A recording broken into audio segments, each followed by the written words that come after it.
BBA, BCA, BCom computer కోర్సులో 100% placement లభించే ఏకైక డిగ్రీ కాలేజ్ కూకట్పల్లిలోని ఐ3 డిగ్రీ కాలేజ్ 8367215215. నమస్తే రమగారు. నమస్తే జయ. రమగారు, విక్రమ్ బేతాళ కథలు మళ్ళీ స్టార్ట్ చేశాం కదా, ఇంకోటి చెప్పుకుందామండి. పట్టువదలని విక్రమార్కుడు మళ్ళీ వెనక్కి వచ్చి కళేబరాన్ని భుజానేసుకున్నాడు. బయటికి నడుస్తుంటే బేతాళుడు ఇంకో కథ చెప్పడం మొదలుపెట్టాడు. పూర్వం అట ఒక పల్లెటూరులో ఒక విధవరాలు ఒక ఆవిడ ఉండేది. భర్త లేడు, ఒక చిన్న ఆడపిల్ల ఉండేది. ఆవిడ కొంచెం అనారోగ్యం మనిషి పాపం. పిల్లని ఎట్టాగొట్టా పెంచి 13, 14, 16 ఏళ్ళు అట్లా వచ్చినాయి. వయసు వచ్చింది పిల్లకి, పెద్దదైంది.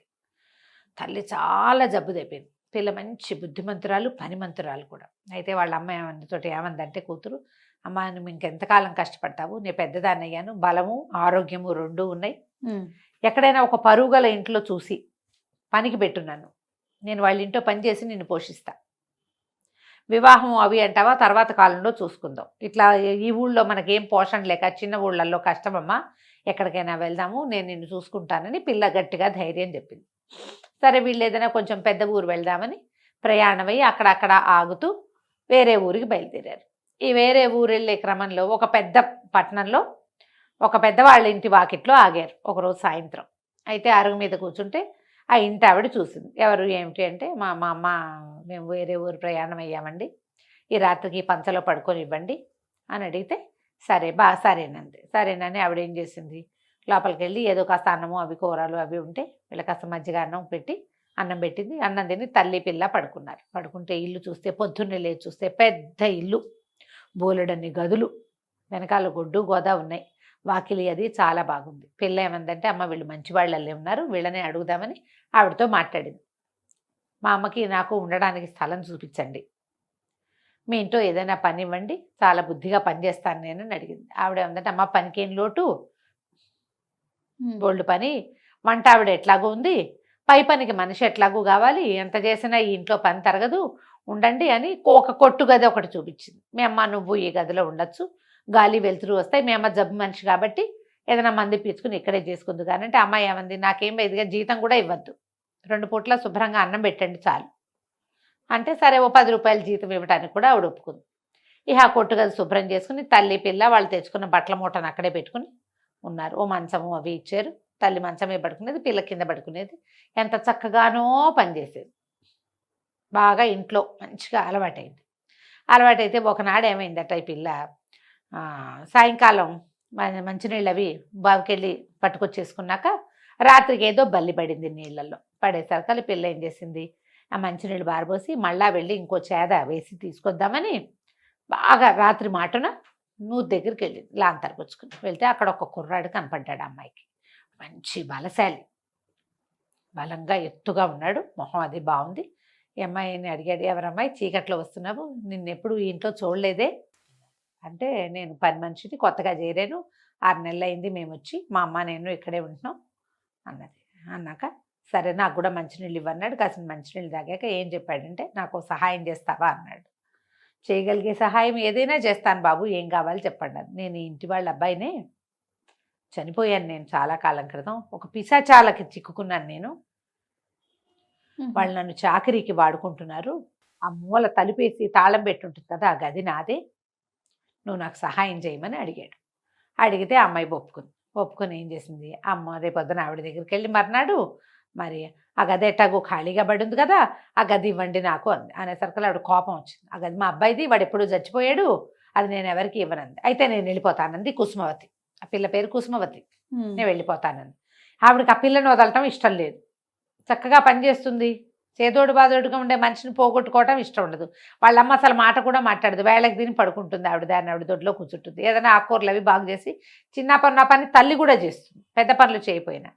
సరే ఈవిడ ఏమనుకుంది, ఏనాడో పోయిన పిల్లవాడు 6-7 ఏళ్ళు అయిపోయింది, 6 ఏళ్ళు అయింది అని ఆలోచించుకుని సరే గది తలుపులు తీర్చింది. ఈ అమ్మాయి ఏం చేసింది, గదిలో చక్కగా గదంతా దులుపుకుని శుభ్రంగా కిటికీలు అవి తీసి పరదాలు అవి మార్చి గాలి పారేటట్టు చేసి, నేను ఇంకా ఓపికగా పనిచేస్తాను, మీకు హాయిగా నిద్ర సుఖంగా పడుతుంది ఈ గదిలో నాకని చెప్పింది ఆవిడికి.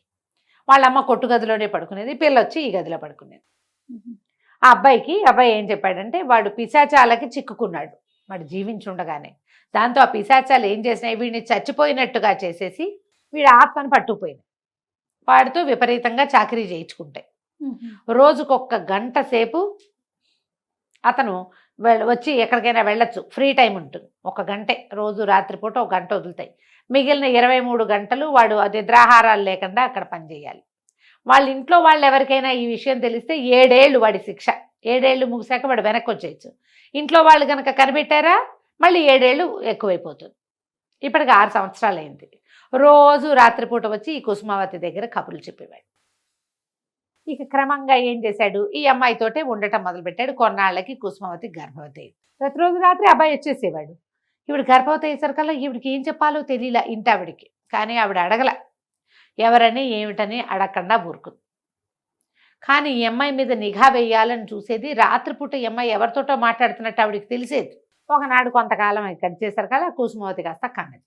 డెలివరీ అయింది. ఒక మగ పిల్లవాడు పుట్టాడు. పిల్లాడు రోజుల పిల్లవాడుగా ఉండగానే ఈవిడ ఏం చేసింది, ఈ పిల్లని రోజు నిఘా వేస్తుండేది. నిద్ర వచ్చినప్పుడు పడుకునేది.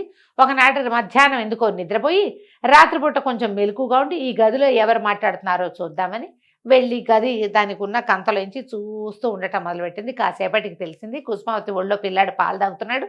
చంటి పిల్లాడిని పెట్టుకుని ఉంది. ఆ మాట్లాడుతున్నవాడు తన కొడుకు. ఈవిడ నిర్ఘాంతపోయింది. ఏమిటి వాడు ఏనాడో చచ్చిపోయాడు, 6-7 ఏళ్ళ నాడు, 7 ఏళ్ళు అయింది. వాడు ఎట్టా వస్తున్నాడు?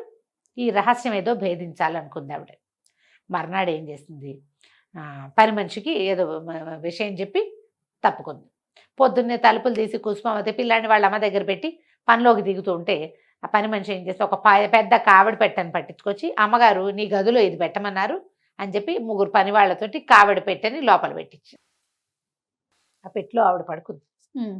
రాత్రి అయ్యేసరికల్లా అబ్బాయి వచ్చేసాడు. కుర్రాడు వచ్చేసరికల్లా ఈ తల్లి ఆ కావిడ పెట్టి కంతలోంచి చూస్తుంది. వీళ్ళిద్దరు భార్యాభర్తల్లాగా కబుర్లు చెప్పుకుంటున్నారు. వివాహం కాలేదు కానీ సంతానం కలిగింది. ఈ ఆవిడ ఆగలైపోయింది కొడుకుని చూసేసరికి.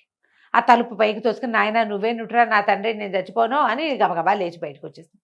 కుర్రాడు అన్నాడు, అమ్మా ఎంత పని చేసావమ్మా, ఒక్క నెల రోజులు ఆగుంటే శాశ్వతంగా వెనక్కి వచ్చేసేవాడిని కదా, ఇప్పుడు నేను 7 ఏళ్ళు మళ్ళీ వెనక్కి వెళ్ళిపోవాలి అని ఈ పిశాచాల కథ అంతా చెప్పాడు. ఆవిడంది, నేను కాపలా వేస్తాను, పిశాచాలు నిన్ను ఎట్ట ఎత్తుపోతాయి నేను చూడనా, అమ్మ వాడితో నువ్వు చేయలేవు, ఒక్క నెల ఆగుంటే సరిపోయేది, ఇంత పని చేసావమ్మా అంటే ఆవిడేం చేసింది, ఏం పర్వాలేదు పిశాచాలు ఇంట్లోకి రాకుండా నేను కాపలా కాస్తానని వాకిట్లోకి వెళ్ళి ఆ గదిలోంచి బయటికి వెళ్ళిపోయి గది చుట్టూతా ఉప్పు పసుపు కుంకాలు అవి పోయిచ్చి కూర్చుంది. కానీ పిశాచాలు అయితే రాల.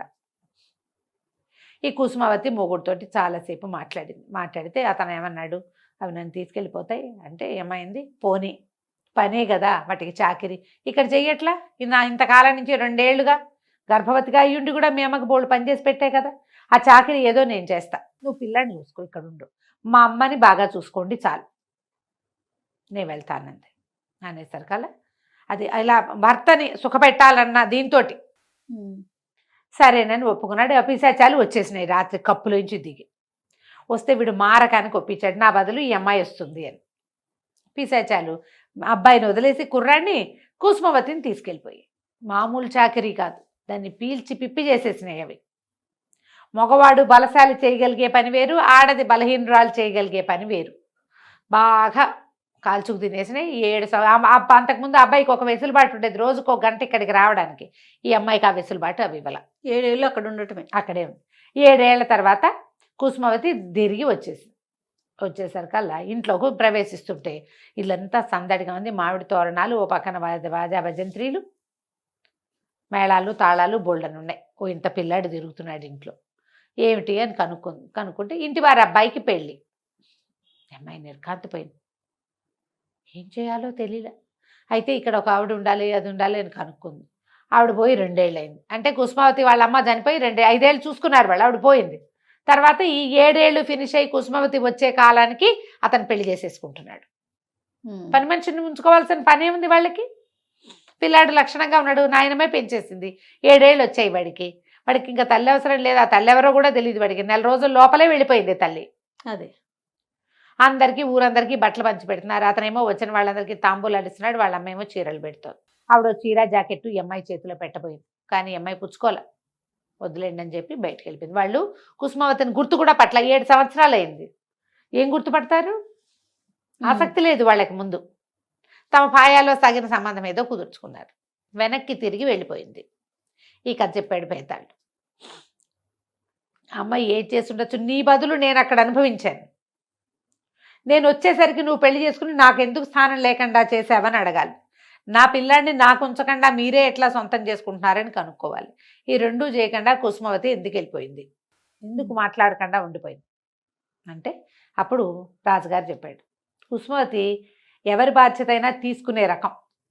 వాళ్ళ అమ్మ ఉండగానే ఆవిడ ఏదో ఒక మాదిరి పనిచేస్తూ తన్ని పోషిస్తుండగానే నువ్వు నా కోసం ఏం చేయొద్దు, నేనే నేను చూస్తానని చెప్పింది. ఒక బాకెట్లో కనపడిన కుర్రాడు నాకు సహాయం చెయ్యంటే వాడు ఉండడానికి, ప్రతిరోజు ఉండడానికి వీలుగా గత్తెలుపులు తెరిచిపెట్టింది. వాడి గది వాడికి తెరిచిపెట్టింది. నీ గదిలో నువ్వు పడుకో, నీతో నాకు సంబంధం లేదనుకంటే అతని దగ్గరికి రా అనగానే అతన్ని సంతోష పెట్టడానికి, పాపం కుటుంబం అవకాశం లేనివాడని వాడిని సంతోషపెట్టింది. సంతోషపెడితే ఏముంది, మగవాళ్ళు బాగానే ఉంటారు, ఆడవాళ్ళకి గర్భాలు వస్తాయి. సంతానం కలిగాక భర్త మళ్ళీ 7 ఏళ్ళు వెళ్తే వెళ్ళాడు, నా ఇల్లు నా వాకిలి నా అత్తగారు నా పిల్లాడు నాకు ఉన్నారని అనుకోకుండా కష్టపడడానికి తనంతట తను అతను అనలా, ఈ అమ్మాయే ఆఫర్ చేసి కష్టపడడానికే పుట్టింది. ఇప్పుడు ఇక్కడ ఉన్న ఆ అమ్మాయికి అంతకంటే బెటర్ స్థితి ఏం రాదు, అతను పెళ్ళేలాగో అయిపోతుంది. పని మనిషే ఇక్కడ చిత్కారాలు తింటూ ఎందుకు ఉండటం, ఎక్కడో చోట ఈ కష్టం ఇంకో చోట పడచ్చు అని వెళ్ళిపోయింది. కష్టజీవి. ఆ అమ్మాయి సుఖం కోసం పెళ్లి చేసుకోవాలా, అతనితో కలిసి ఉండాలా, వాడిని సంతోష పెట్టడానికి చేసింది. అదేదో ఇంకో చోట చేసుకుంటాను, నా బతుకు నేను బతుకుతానని, పిల్లాడు ఉంటే ఉన్నాడు వాళ్ళ పిల్లాడు అని వదిలిపెట్టి వెళ్ళిపోయింది, అంతేనన్నాడు. బేతాళుడికి సమాధానం నచ్చదు. అమ్మాయి అంతే మరి. ఆ గదిలో అతను పడుకుంటాడు, తను వెళ్ళి వాళ్ళ అమ్మ దగ్గర పడుకోవచ్చు కదా. అతనికి కంపెనీ ఇవ్వడానికి మాటామంతి లేక కరువాచిపోయి ఉన్నవాడికి కంపెనీ ఇవ్వడం కోసం ఉంది. చివరికి కంపెనీ ఇలా పరిణమించినా ఒప్పుకుంది. అతను ఇంకా ఏం పని చేస్తాడని అతని బదులు పని చేయడానికి ఒప్పుకుంది. చివరికి ఆ కష్టం ఏదో మనమే పడదామని తన దారిని తను వెళ్ళిపోయింది. ఆనందించి నువ్వు మౌనభంగం చేసావు కదా, సమాధానం కరెక్ట్గా చెప్పినా నేను పోతున్నా అని మళ్ళీ వెనక్కి వెళ్ళిపోయాడు. కథ కంచికి మనం ఇంటికి. బాగుంది రమ్య గారు. నమస్తే. నమస్తే జయ. సుమన్ టీవీలో మీ పర్సనల్ అండ్ బిజినెస్ ప్రమోషన్స్ కోసం కింది నెంబర్కి కాంటాక్ట్ చేయండి.